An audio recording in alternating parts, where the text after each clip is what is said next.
Good afternoon. It's Tuesday, 3 p.m. 3 p.m. past 1 minute. All right, we're here today, and we have an interesting topic. Not very traditional, but it is a conversation happens quite frequently the last 2 weeks. So we want to bring some knowledge to you and talk about this very sensitive subject. What if the bank fails, right? So that related to FDIC insurance. How many times you uttered that word this last 2 weeks? A lot of our clients is calling and wanting to make sure the bank they work with is FDIC insured. When you ask why, they're saying, well, you know, these banks, Silicon Valley banks went belly up, and so things are not looking great. First of all, the banking system is a huge system. The government has its hands on it, so it will not come to the point like it just bankrupt, it just gone. It's not possible, folks. But there will be banks that cannot operate, they bankrupt, but that is not because of whatever happens going on here, right?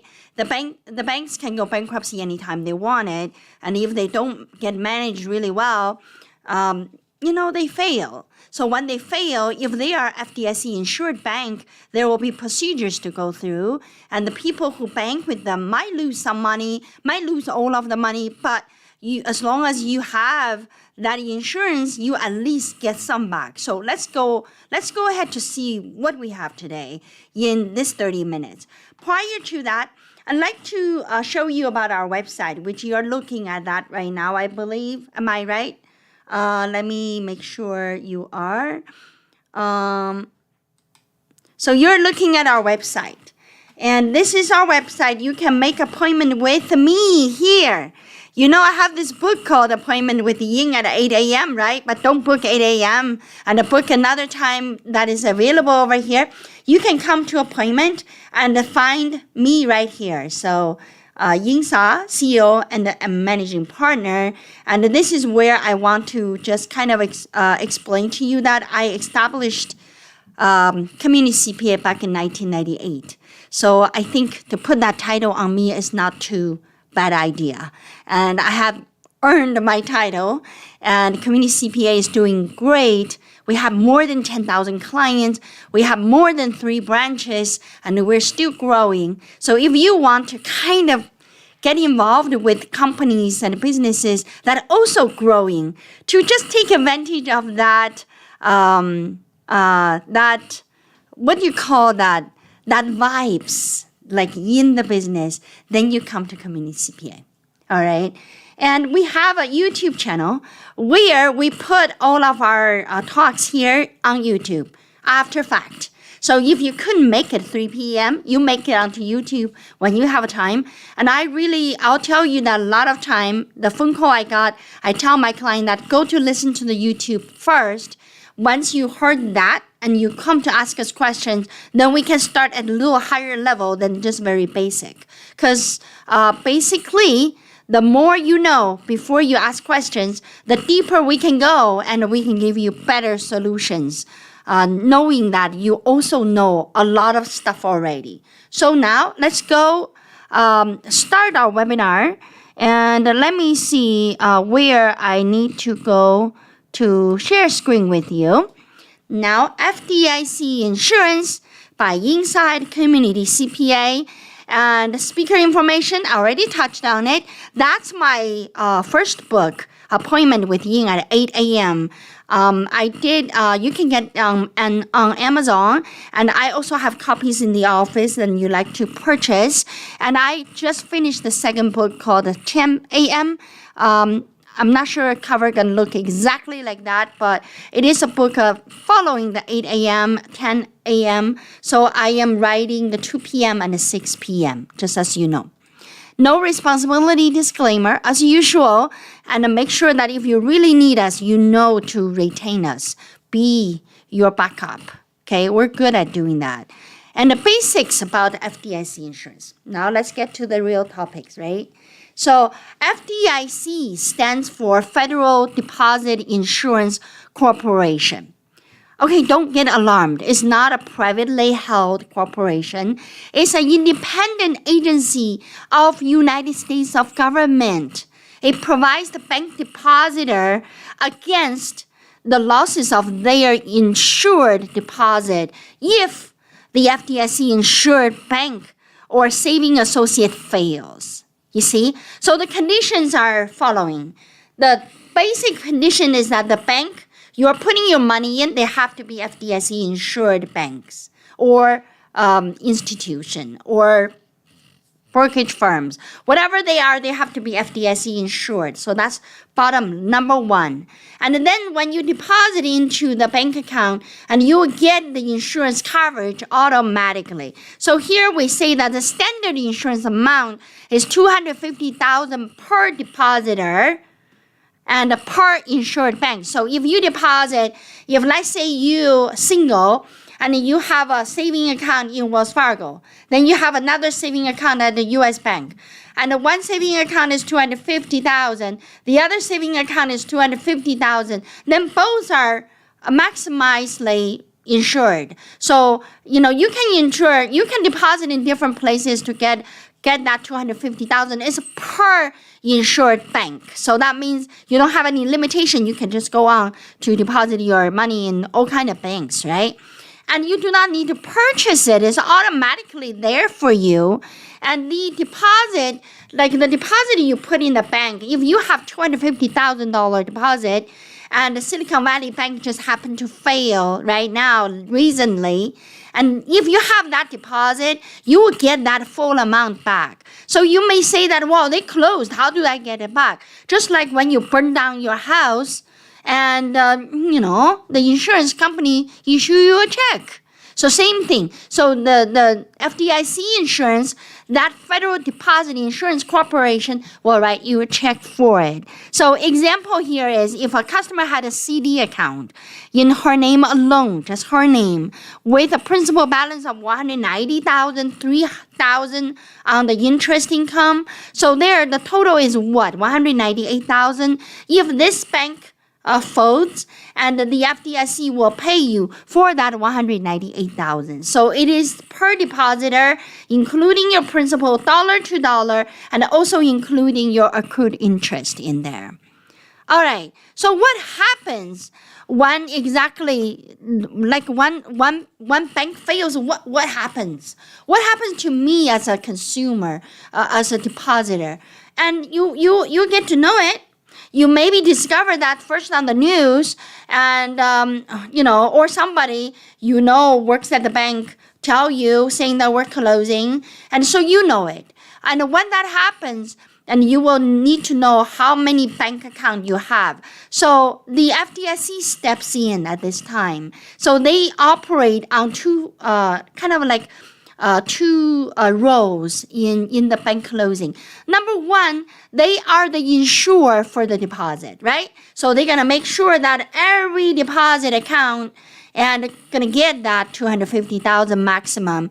If they have more than $250,000, sorry, just $250,000 for now. But the FDIC also have another role. That is what we call receiver role. Receiver, in many cases, when you hear people saying that, oh, my company is under receivership. Oh, the receiver is handling everything, and we cannot touch our books and the banks anymore.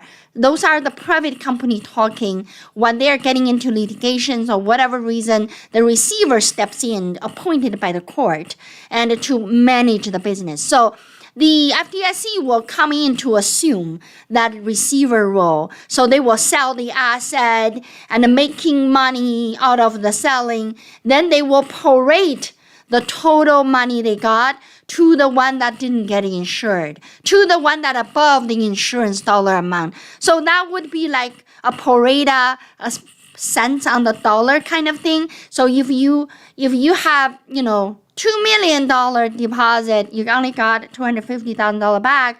Oh yes, that 1.75, they will give you a cent on the dollar when they sell the bank. If let's say the bank doesn't worth anything, there's nothing to sell. They owe a bunch of money on their buildings and they don't really have any asset.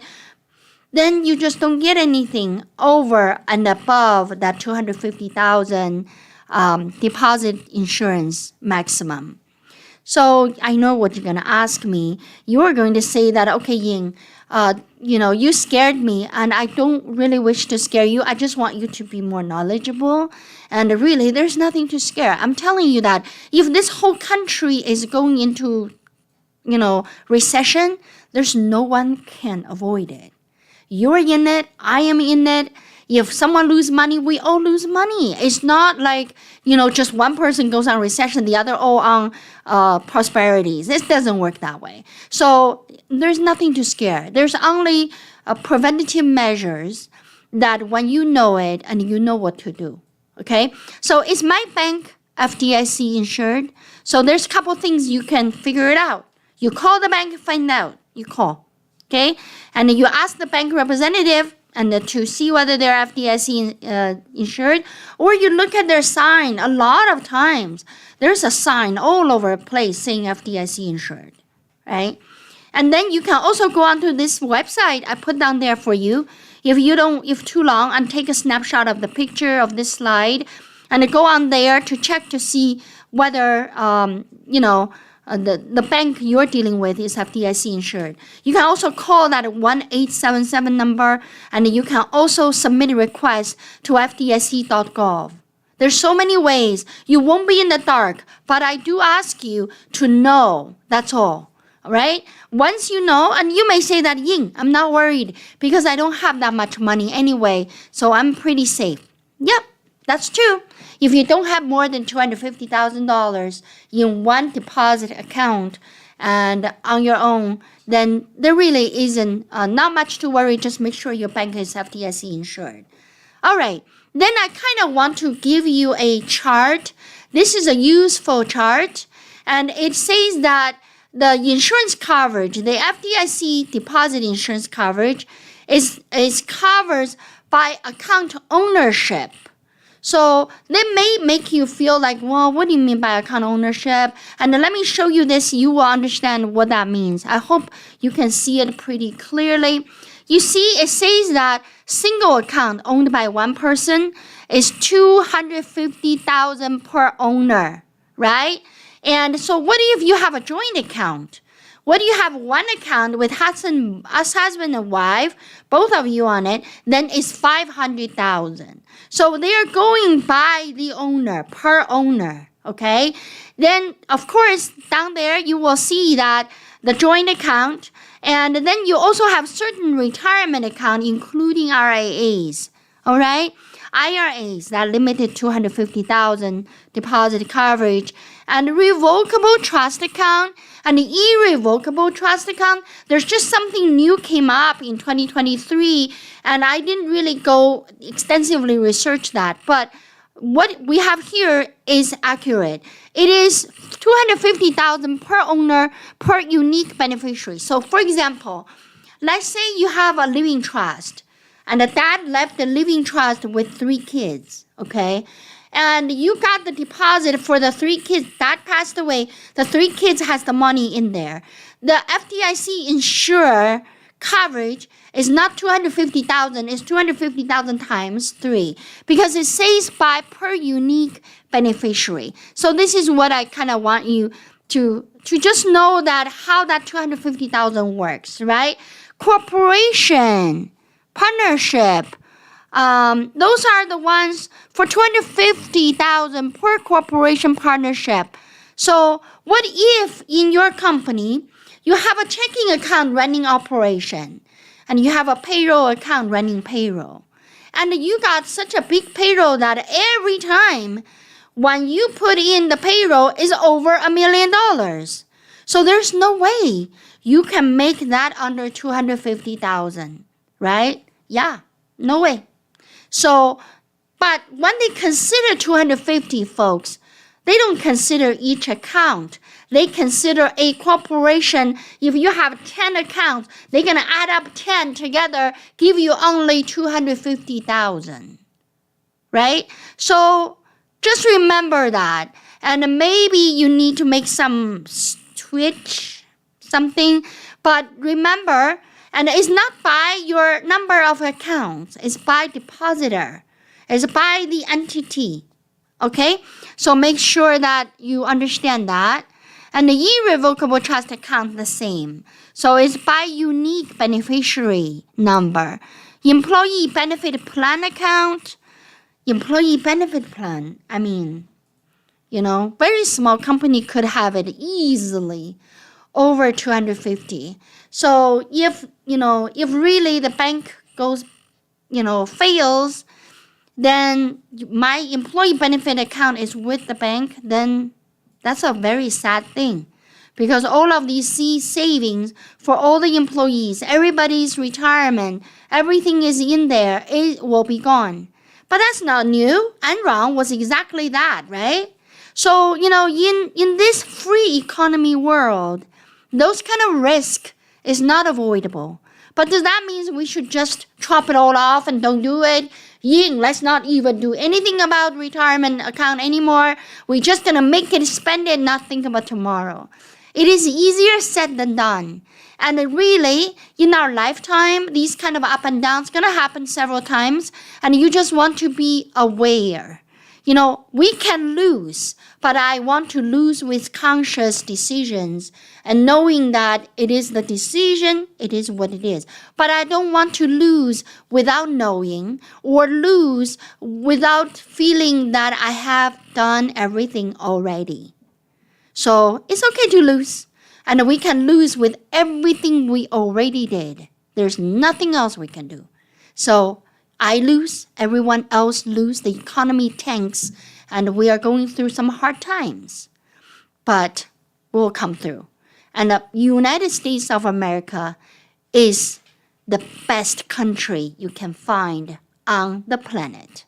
And if we have a hard time, everywhere has a hard time. And we will come out of a hard time a lot faster than any other place on earth.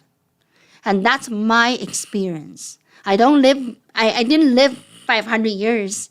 So I'm giving you my 50-some years experience. And I have gone through 3 countries. I lived in 3 different countries. Okay? And from communist to socialism, from socialism to capitalist. How do you think? So I have experience. And I can tell you it will recover. It just needs some work. But before it go into recession or needing to recover, and you plan. And that's why we're here, right? So what bank products are covered under FDIC? I know you want to know that. Let me tell you. Checking account is covered. Saving account is covered. Money market deposit is covered. And a CD is covered, folks, okay? So you can go to some banks, buy a CD. That's covered. And a prepaid card is covered. I know not a lot of people using prepaid card in my group of clients, but I know prepaid card is very much used in certain industries. So, with those prepaid card, like trucking industry use a lot of prepaid card. Cashier checks, money orders, and other financial items issued by a bank. That is covered. All right? All right. So what product is not covered? Let's look. And mutual funds, not covered. You lose, you lose. That's what happens on the market. Stock market is wild. Don't lose money on the stock market. If you just don't know how to play it, and just play conservative, folks.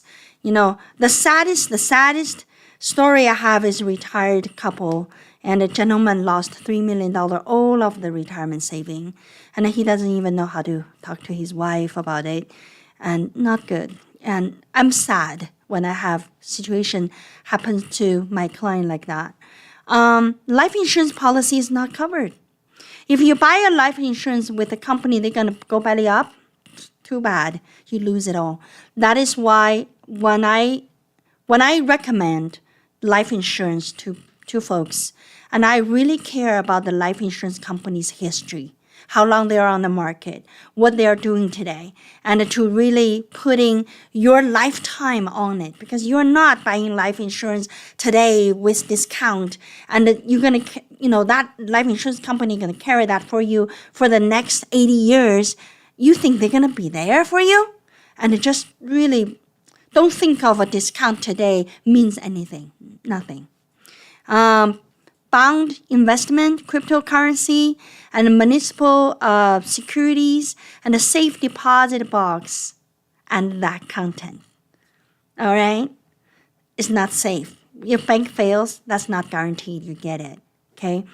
And the U.S. Treasury bill and the bonds and notes, I want to make a note here, and they also sell by the bank. But they are not part of the FDIC insurance. They are guaranteed by the government. So, but these investments backed by full faith and credit of the U.S. government. So when you buy municipal bonds, and it's governed by the city and by the government. I mean, do they go bankruptcy? Well, their big city went bankruptcy, right? So it's not like not heard of, but hopefully our government have that credit, so we cannot fail the loan to pay to other country. And I don't care how many of the folks out there don't like China, but if we owe debts to China, we need to pay. It's just like we owe money to Wells Fargo, we need to pay. So the government should not go bankrupt. The government cannot default on the loan. I don't care what party is playing politics. It's just disgusting when that even talked about at the White House. Just disgusting. And our government is talking about defaulting loans. Yeah, I'm about to puke when I hear that. Best practice for our small business owners, folks. Review bank balance and make sure that you are under $250K with your bank, okay? And so that's the way to protect yourself. Pay down the loan. If you have excess cash, why? Hold it and just pay down the loan. So that way, at least you don't end up losing the money and you still have the loan. And don't imagine that the bank went bankrupt, so your loan is also gone. You can dream about that. Loan will be bought by other banks, continue collecting on you, okay? Invest in other areas. So at Community CPA, we talk to our client about wealth mix. So we're talking about how to mix your money so that you'll be relatively safe in the long run. 5 items. Property, you need to buy property. You need to buy life insurance. You need to buy retirement funds. You need to invest in the stock market smartly. You also need to buy precious metals. Those are the 5 wealth mix we tell our client. So some people put all their money in the stock market, they lose it all. Some people buying too much life insurance, no, not worth it. You don't want to do that because your average gain, your average interest rate on those money you put in is only like 2%. You could have put that money into a CD and making more, right? You're not going to die any moment. So, there's just considerations on everything. Properties too. If you buy it right, you make money. You buy it wrong, you put more money in there and then drain up all your cash. So everything has a balance. Everything has a way that to make you comfortable and do not stretch. I never really, I used to really believe that to save $3 for the lifetime, I would make a $3 million. At age 50, no. I am saying that if I want to spend $3 for Starbucks coffee, now it's $5. So I'll do it. I'm not going to save it. But if you say that, okay, let's put all the money in one place and, this bank is shaky, then I'm not doing that. I watch what I do and I plan what I do properly. All right. So my last 2 slides. And can I have more than 250 deposit insurance coverage at one FDIC bank? The answer is yes, because if you have a company bank account there, then you also have your couple bank account there. So your FDIC total insurance would be $750, right? Because $250 for you and your wife, and then the company is $250. And even if your company has 10 other accounts, too bad, so sad you only have 250. Okay, so then I give an example of that revocable trust, like a living trust. If dad passed away, left money for three beneficiaries, then that money is insured by 250 each. So maybe dad's estate is only 750. Then that means none of the children will lose the money because it will be insured by FDIC. All right. Can I check to see if my accounts are fully covered? So, of course you can, right? You want to make sure that, remember the slides I gave you? You can call the bank. You can literally ask the banker that question. I'll tell you today, when you ask that question, and it is really, it is going to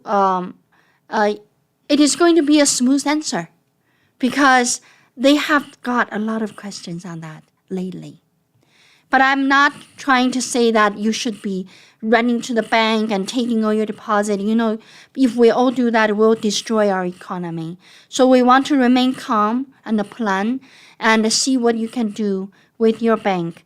And there is a update on the April 24th, and I really did not study that in full length. This is a revocable and irrevocable trust rule change effective April 1st, 2024. So it is still 2024. I'm still in 2023. So I'll just leave these slides with you and we will come back to visit that. But at this point, I want to conclude my presentation with you. And you got my message. You know what I'm trying to do here. And you can always email Catherine at communitycpa.com and she will take your suggestion, turn that into my talking point. And I am such a normal human, just like you. And I do things based on how I sense the surrounding. And for small business owners, a lot of times we are lacking of information. And you may be too busy working. You didn't even check on the news. Or you may be just not understanding what Silicon Valley Bank fails has impact on what. That, you can just simply imagine the very simple scenarios that, if you are a pizza shop, you only buy spaghetti sauce from one place and this place went belly up. And then what do? And you are wondering how much I paid you. I didn't get back. I didn't get any food. And you're probably also wondering where to find another place to buy spaghetti sauce, right? So that chain reaction in economy can be simply explained by a pizza shop needing spaghetti sauce. So when the spaghetti sauce is getting dried out, then the pizza shop is not doing good. When pizza shop is not doing good, people have no place to eat pizza. And then that will impact the children of 5 years old. And from the person who making the spaghetti sauce, who are in their 50s, have a full-blown career. They know what they're doing, but they fail, right? So with that thought, and don't look away of big news. Big news give you small senses. And don't look away from Community CPA's webinar. We really are the gatekeeper for our small business owners because I know what you know. And I know how much you need to know to make the right decision. So join our webinar and listen to what we are saying because that we are reflecting the economy. We are reflecting today's state. We are reflecting the big environment. And we give you guidelines and we also have a good heart and we care about this country. We care about this government, and we know politicians are giving their life to their career, to the better of the country, but not all politicians are honest and respectful men. They are just people deceiving and cheating. And we cannot have people like that in the system, and we need the news to tell us what's going on. We need to make our own judgment. And I am making a lot of those judgments to assist the small business to grow, to sustain, to survive, to thrive, so we can see you tomorrow.